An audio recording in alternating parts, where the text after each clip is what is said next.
시청자 여러분 안녕하십니까. 지금부터 전옥현의 안보정론을 시작하겠습니다. 여러분들 북한 상황이 굉장히 궁금하실 것 같습니다. 왜냐하면 이제 내일 결국 바이든 대통령이 와서 윤석열 대통령과 처음에 정상회담을 이제 처음으로 갖게 되고요. 지금 북한 도발이 굉장히 임박해 있다. 이것이 지금 한미 양국의 공식적인 입장이지 않습니까? 그리고 또 최근에 북한의 코로나 상황이 심상치가 않아요. 그래서 우리 정부가 지원하겠다라고 지금 북한에 서한을 보냈는데 여기에 대해서 일체 답이 없습니다. 자, 그러다 보니까 이제 북한 상황이 궁금해질 수밖에 없지 않습니까? 오늘 조금 전에요. 국정원에서 비공개리에 국회 정보위를 열어서 관련 내용을 상세하게 보고를 했어요. 코로나 상황에 대해서도 상세히 보고하고 북한의 도발 징후에 대해서도 상세히 보고를 했습니다. 그래서 이 내용 지금 속보로 언론에 보도되고 있어요. 이 내용만 먼저 말씀을 드리면 우선 핵실험 준비가 다 끝났다고 본다. 타이밍만 지금 남아있다.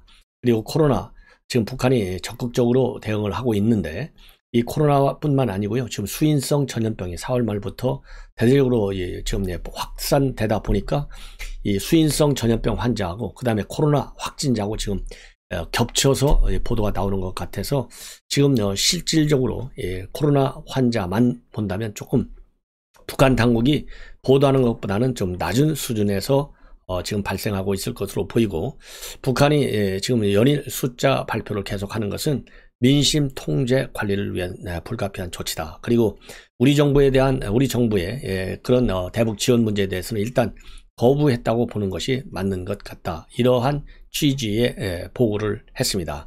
그래서 이 보고 내용을 조금 상세히 말씀을 드리면 지금 이제 정보위가 끝나면 항상 양당 간사가 발표하지 않습니까? 우선 발표한 내용을 보면요. 북한의 미사일 발사 가능성, 그러니까 바이든 방한 일정에 맞춘 거다. 그리고 징후를 포착했기 때문에 거의 준비는 완료 단계에 있고 또 어떤 시점에서 발사되고 핵심을 하더라도 전혀 이상하지 않다. 발사 가능성이 있는 그런 미사일 종류와 관련해서는요.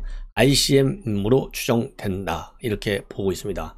그리고 북한의 코로나 상황은요. 5월 말 6월 초에 정점에 달할 것이다 라고 보고 있어요. 그래서 백신에 대한 북한의 입장이 이전까지는 별로 효과가 없고 맞을 필요가 없다 이런 입장이었는데요. 지난 5월 17일자 노동신문이 뭐라고 보도했냐면 백신 접종도 코로나를 막는 데 효과가 있다 이렇게 보도한 걸로 봐서는 이날 5월 17일을 기점으로 공식적으로 좀 입장이 바뀌는 것 같다라고 발표를 했습니다. 국회에 보고를 했습니다. 그리고 북한이 우리 정부의 의약품 지원 공식적 응답은 없지만 실질적으로 거부한 것으로 보인다라는 입장을 내놨어요. 먼저 이 국정원은요.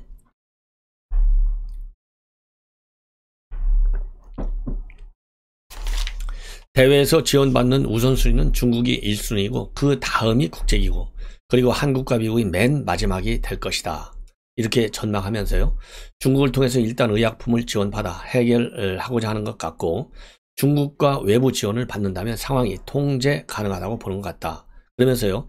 대한민국에서 지원한다는 의사를 다진한 의약품에 대해서 아직까지 공식적인 응답은 없지만 실질적으로 거부한 게 아닌가 판단이 된다.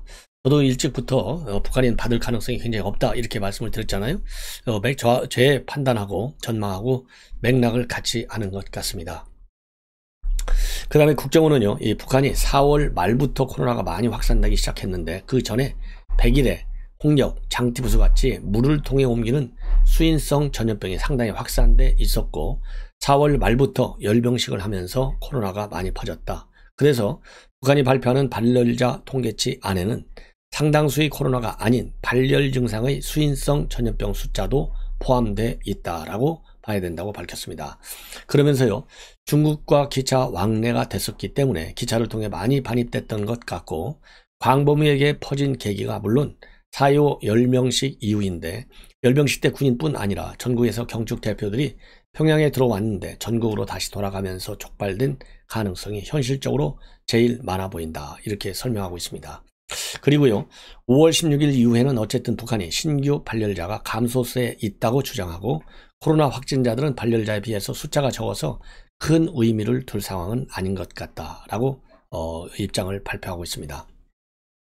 그리고요, 이 북한이 이제 이 확진자 어떻게 관리하는지 여기에 대해서는요, 발표된 수치의 사람, 즉 확진자들을 100%다 격리하는 건 아닌데 상당수를 별도 시설 또 학교 이런 데 격리하고 온도가 떨어지면 풀어주고 이런 식으로 관리하고 있다 이렇게 밝히고, 코로나 진단 설비는 절대적으로 부족하지만은 이 온도계는 충분하다 이렇게 보고를 했습니다. 그리고요, 또 북한이 이례적으로 매일매일 확진자 숫자를 발표하는 것은 코로나가 너무 퍼져 있는 상태에서 이렇게 발표해서 관리하고 있다는 걸 보여줘야 북한 민심도 진정되기 때문인데, 외부의 대외 지원을 호소하기 위해서 발표하는 것은 아니고 그냥 민심 통제 관리 차원에서 수치를 발표하는 것이다. 이 얘기는요, 뭐냐면 저도 여러분께 말씀을 드렸지만은 이 코로나 사태가 체제의 체제의 이완성을 높여주는, 즉 체제 안정 기반을 무너뜨리는 요인으로 작용할 가능성이 굉장히 많기 때문에, 왜냐하면 이미 북한은 경제가 다 무너져 있잖아요. 그래서 무너진 경제에다가 코로나까지 덮쳤으니까 얼마나 힘들겠어요. 그래서 북한에서 만약에 이 확진자 숫자를 발표하지 않으면 소문에 소문을 물고 오히려 이게 체제 불안 요인으로 확산될 가능성이 큰 거예요. 그렇다 본다면 이미 여러분들께서도, 이 전문가들 가운데서도 정말 최악의 위기가 오는 것 아니냐 이런 우려가 나타나고 있지 않습니까? 여기서 최악의 위기는 김정은이가 정권을 내놓는 상황, 이런 극단적 상황도 물론 있지만은 거기까지는 안 가더라도 주민의 반반이 집단화될 가능성이 있다는 겁니다. 그래서 이 확진자 숫자를 공식적으로 발표해갖고 여러분들 놀라지 마, 내가 통제할 수 있어, 너무 불만 갖지 마, 이러한 일종의 시그널을 북한 주민한테 주기 위한 데 있다라고 보는 그런 국정원의 해석입니다. 자, 그리고요, 어쨌든 북한이 4월 중순까지 WHO의 코로나 확진자를 제로다 이렇게 보고한 걸로 봐서는 그 이후로 어떤 계기가 됐든 간에 확산이 됐고 북한의 국가체계가 어느 정도 작동해서 안간힘을 다하고 있다고 판단하는 것 같다 이렇게 보고요. 그리고 5월 말 6월 초 정점을 지날 것으로 추정하는 것을 보면 통제에 대한 강한 의지도 있어 보이고, 이것 때문에 국가 자체에 변란이 난다거나 체제가 흔들린다거나 하는 경우는 거의 없을 거라고 보기 때문에 통제를 그런 식으로 하지 않을까. 그러니까 김정은이는요, 이 코로나 이런 심각한 확산에도 불구하고 체제 위협 요인으로까지는 가지 않을 것이다 라고 본다. 이게 이제 국정원의 공식적인 입장입니다. 자, 오늘 국정원 입장 중에서요, 우선 ICBM 발사 준비가 다 끝났다라고 하는 점, 그리고 이 코로나 상황의 심각성, 북한 당국이 발표하는 대로 5월 말 6월 초면 정점을 지날 것으로 보는 걸로 보면 통제에 자신만만한 거, 그 다음에 우리 정부의 대북 지원에 대해서는 받지 않고 중국과 협력을 통해서 해결하겠다고 하는 점, 이런 점이 이제 특색 하나의 이제 핵심 요소로 저는 봅니다. 그래서 이러한 이 국정원의 판단은 제가 여러분들께 보도해드린 내용하고요 거의 동일한 맥락이다 이렇게 생각이 듭니다. 자, 이번에는요, 윤희숙 전 의원이 오늘 조선일보의 유튜브에 나와가지고 이재명이를 강력히 비판하고 나섰습니다. 한마디로 해서 우선 인천으로 도망가서 도피처로 이용하고 있다는 거, 그리고 수도권에서 전멸하고 혼자만 살아남을 수도 있다는 점, 이런 점들을 강력히 비판하면서 또 이준석도요 좀 비판하고 있고, 그리고 윤재순 비서관, 그 다음에는 정호영, 이런 사람들을 잘라내는 것이 좋지 않겠느냐, 그러면 잘라내면 경기지사, 인천시장 선거에 도움이 크게 된다, 이러한 시각을 밝혔습니다.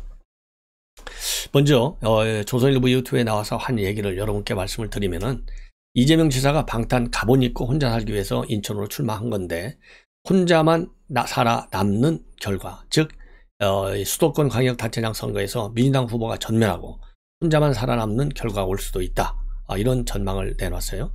자, 그리고 이번에 이제 법카, 그 다음에 성남 풋볼 사건 지금 압수수색을 하고 피의자로 적시되어 있지 않습니까? 두 군데 다. 이런 걸 보면 지금 현재 이재명이가 혼자만 살려고 하다 보니까 한국 정치를 오염시키고 민주당까지 쓰레기통에 쳐박았다. 그래서 지금 이재명 후보의 경우에는요, 인천을 갖다가 삼한시대의 소도와 같은 범인 도피처로 이용하고 있다라고 비판을 하고 있습니다. 예. 그리고 이번 선거에서 이재명 지사에게 정치적 사망 선고를 내려야 한다. 그리고 지금 현재 인천을 만만하게 보고 이긴다고 보고 인천 경기 지역을 막 돌아다니고 있는데, 인천 시민들은 왜 여기로 왔느냐? 우리가 그렇게 우습게 보이냐 이런 비판을 하고 있다라고 지금의 분위기를 전하고 있어요. 자, 그리고 이재명 지사가 이 개딸을 세계사적 의미가 있는 현상이라고 자랑하는데 2030 여성층을 대변할 자격이 과연 있느냐, 그러면서요 이재명 지사 형수 욕설 평생 들어본 적도 없고 그런 욕설을 여배우와 총각사친 논란을 빚었고 또 잔혹한 살인사건을 데이트 폭력이라면서 심신미약으로 변호한 사람, 뭐 이렇게 비판하면서요 국민의힘이 이대년을 소외시키고 남성 중심의 담론을 펴다 보니까 여성들이 박탈감을 느껴가지고 이재명 지사로 간 측면이 있는데, 이거는 이준석 대표를 비롯해서 국민의힘 반성해야 될 문제다, 이런 입장을 내놓고 있습니다. 그리고요 지금 한덕수 인준과 관련해서 이재명 송영길은 하자 하는데 민주당 강력관들이 지금 반대하고 있잖아요.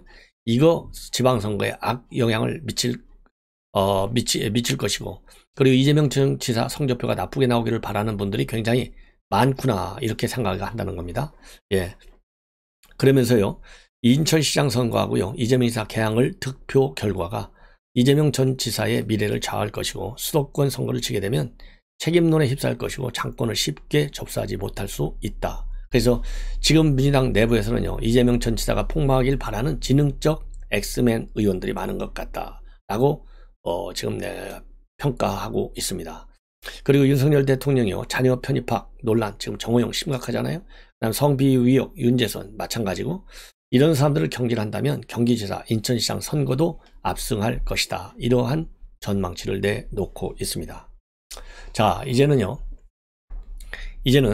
이재명 지사가 말이죠 지금 밤에, 그러니까 어젯밤입니다. 그러니까 18일 밤이네요. 18일 밤 인천 계양 이막동 인근에서 유세를 펼치다가, 이제 뭐 유세를 밤에 골목길에서 차 세워놓고 하니까 얼마나 차가 막히겠어요. 그러니까 뒤따라오던 승합차가 열이 받으니까 A씨하고 한마디 했어요. 그러니까 이재명 후보가 이걸 들었어요. 들어가지고 뭐라고 얘기했느냐, 참 이거 한마디로 웃겨요. 욕하는 건 범죄다, 이 얘기를 한 거예요. 아니, 욕하면 대한민국에서 누가 1등 갑니까? 이재명 따라갈 욕쟁이가 없잖아요. 그런데 그 사람이 A씨 차가 막히니까 한마디 하니까 욕하는 건 범죄야. 이게 도대체 말이나 됩니까?